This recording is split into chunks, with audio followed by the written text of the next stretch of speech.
Welcome to Wholehearted Healing with Jo, the podcast where we dive deep into the journey of healing body, mind, and soul. I'm Jo, a manual osteopath and holistic health coach, here to help women like you reconnect with your authentic self, release what no longer serves you, and step into your highest potential. Together we'll explore empowering tools, have soulful conversations, and transformative practices to guide you toward wholehearted living. Whether it's emotional healing, physical alignment, or finding balance in your life, this is your space to grow, heal, and thrive. So take a deep breath, settle in, and let's begin this beautiful journey together. Hey guys, welcome to another episode on the Wholehearted Healing with Jo podcast. We're talking about the difference between mental stress and physical stress. So I hope you guys are doing well. I hope you are settled. Maybe some of you are grabbing like a tea or a coffee, or maybe you're driving or whatever you're doing while you're watching this or listening to this. I hope you're doing well, and hopefully things aren't too crazy, and hopefully you're not dealing with stress, although I'm sure if you've clicked on this, you either are dealing with it or have dealt with it before. So I wanted to talk about this difference between these two because this comes up a lot for me when I'm working with clients. And a lot of people will say, but Jo, I'm not stressed. Meanwhile, they're also telling me how shitty their body feels or how tight their muscles are. And there's this disconnect usually of what we think stress is. And stress is a very kind of broad term. I think that's part of it. And people link like stress with anxiety, and stress, you know what I mean? Like we associate it sometimes on a bigger scale than what it can really show up as. So I wanted to talk about these two and kind of give you the differentiation between the two of them so that you can identify when and where or how it's maybe showing up for you. And maybe if you're somebody who is dealing with physical stress, but you don't really feel like mentally stressed, then you start to understand a little bit more of like how these sorts of things show up in our body, but also that it can show up in our mind as well. And so it is really this connection between the two, and they do play off of each other for sure.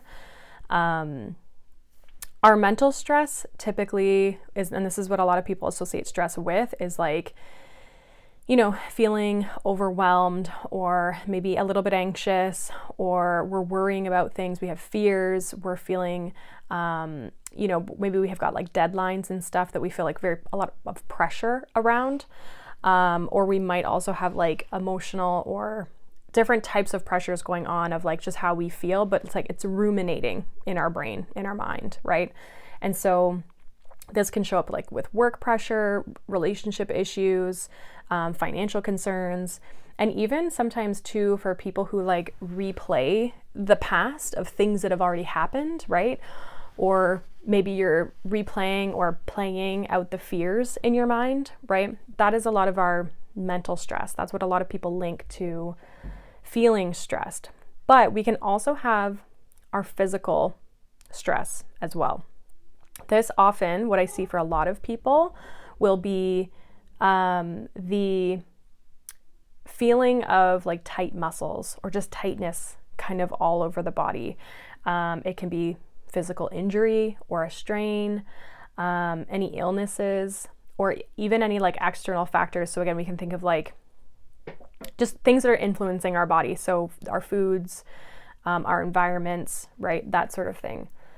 Some examples of like how you can see physical stress playing out is like over exercising, not getting enough sleep, not getting enough nutrition or proper nutrition, or if you're recovering from like injury, illness, or even like surgery or something like that, right? There's stress obviously happening for the body itself.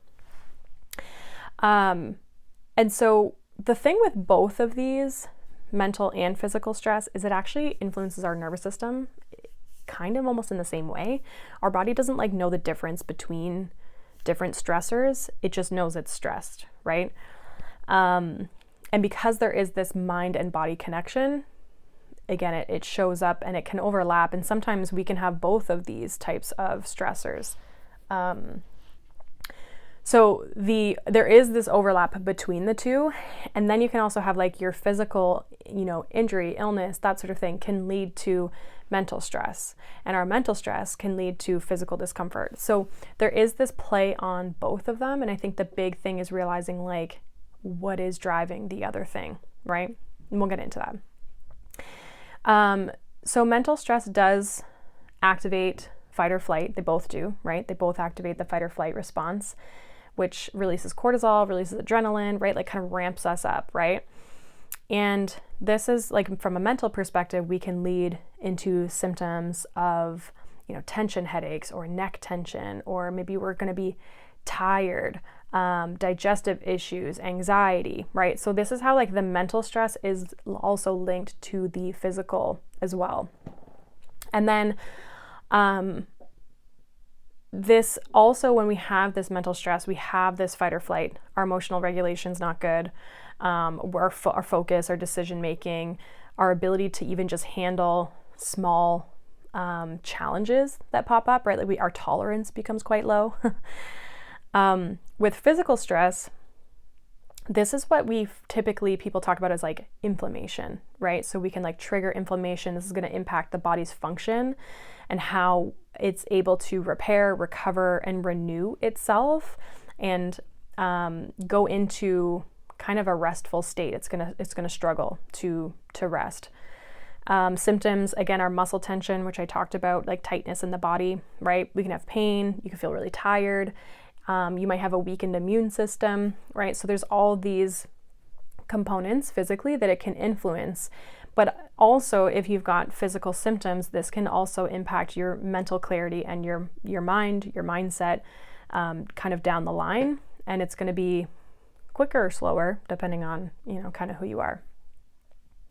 So there, like I said, there is this overlap. There's this overlap between just how we feel, and that influences our mind, and vice versa.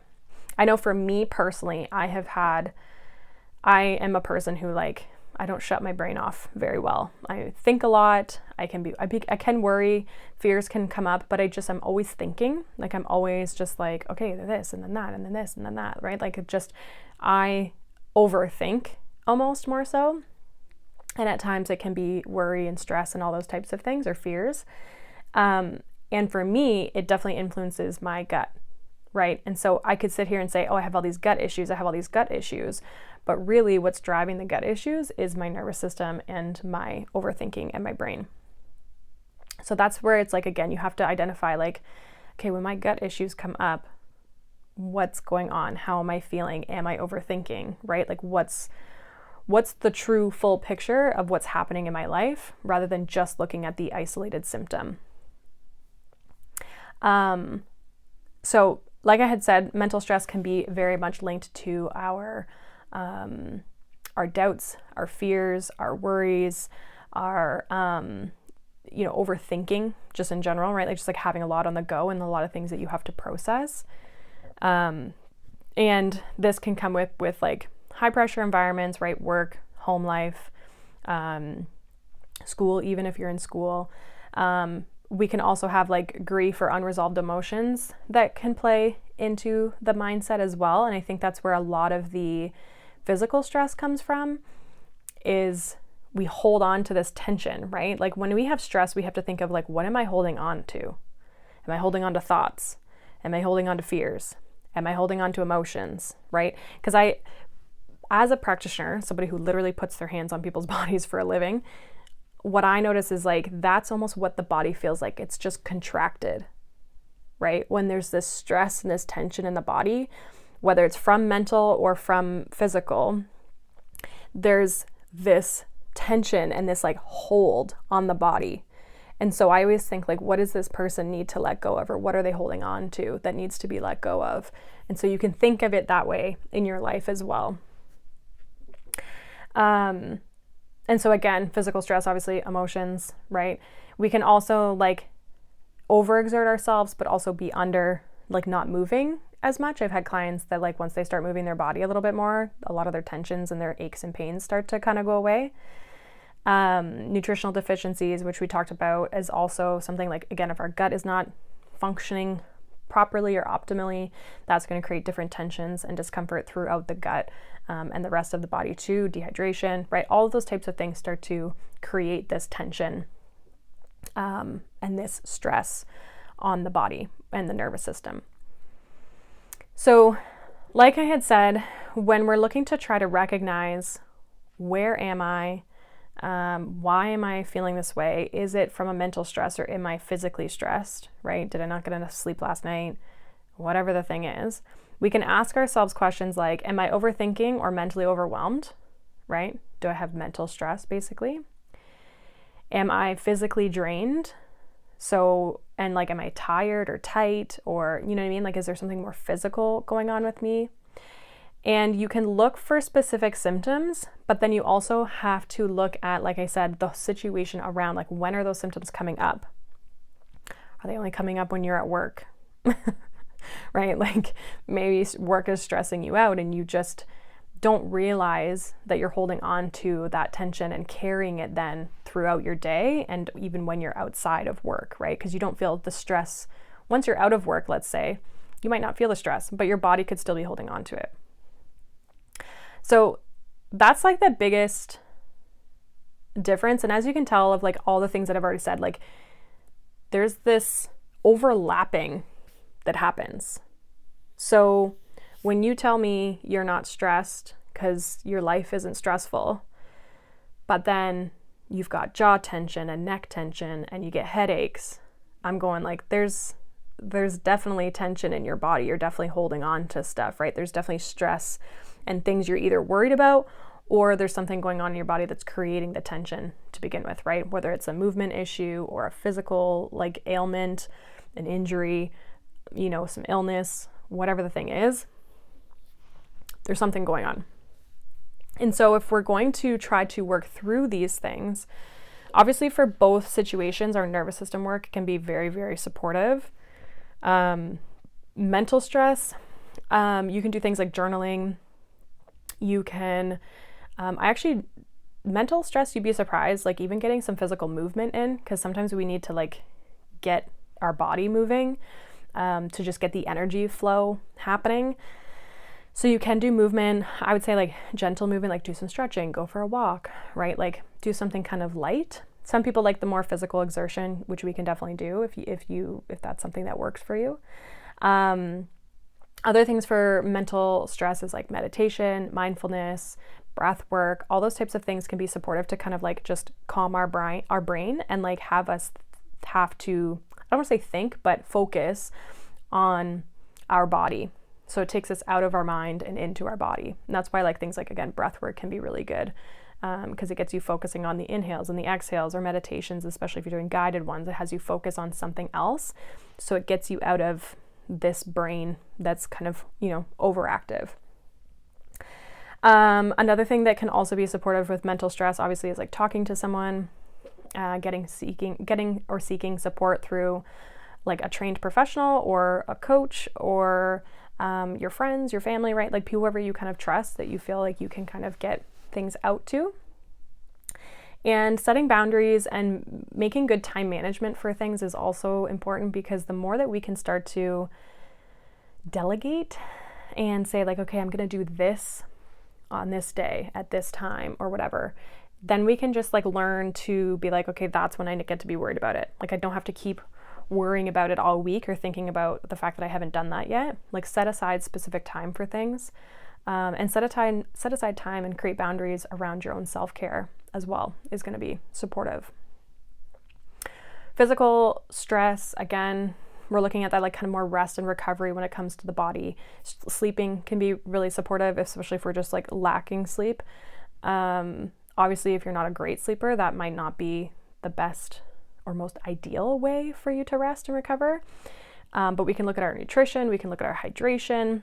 Again, we can look at moving our body in supportive ways. So not overdoing it, but if we need a hard workout, doing a hard workout. If we need to just move our body and get us stretching and get us moving in different ways because we've sat all day, then maybe we do some gentle stuff, right? So you can do different types of movement depending on what you feel you need. And then again, just making space and time for those self-care practices giving yourself a break, giving yourself time to rest, giving yourself time to just decompress. Breath work, again, is like another overlapping one that can work with both. Movement, obviously, as well. Any of your physical exercises are going to be very supportive for not only the physical body, but also the mental body. If you're only doing, like, let's say you're struggling with mental stress and physical stress, and you're like, well, I want to do some journaling because I find that really works well for my mental stress. That's great. Just pair it up with something more physical as well. Like maybe do some stretching after, right? To just get the balance between the two. So again, there is this difference between the two, and you don't have to have mental stress to not be stressed, if that makes sense. You don't have to be stressed out about your job.